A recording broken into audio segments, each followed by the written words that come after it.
Now to the latest on the lead crisis in Milwaukee Public Schools.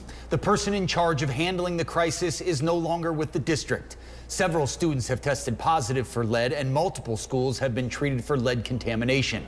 The CBS 58's Dua Israr joining us live in studio now. And Dua, the district would not say outright if Director of Facilities Sean Kane was fired, correct?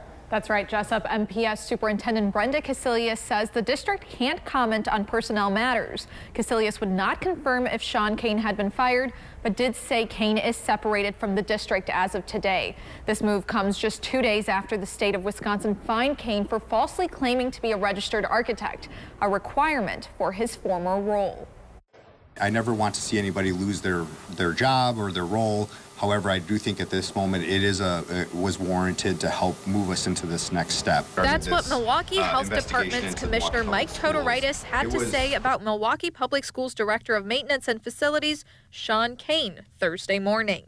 The district stated Kane was separated from the district as of today, but would not confirm if he had been let go. Sean Kane, who has served as Senior Director of Facilities and Maintenance Services, will no longer serve in that role and is separating from the district. On April 1st, the Wisconsin Department of Safety and Professional Services fined Kane for not being a registered architect for the first few years he held his job. Kane now faces a $1,300 fine. Leadership changes were necessary at this time to ensure that we were able to deal with this complex nature of the issue before us. Since January, 7 MPS schools have tested positive for high levels of lead.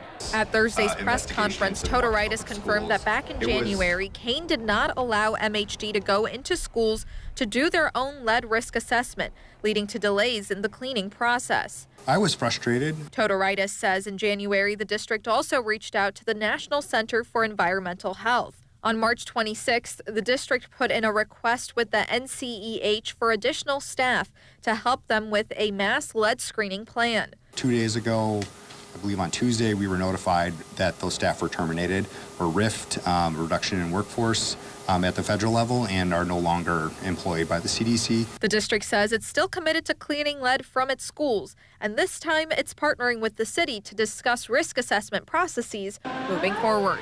There's nothing, absolutely nothing more important than the health and the well-being of kids in Milwaukee.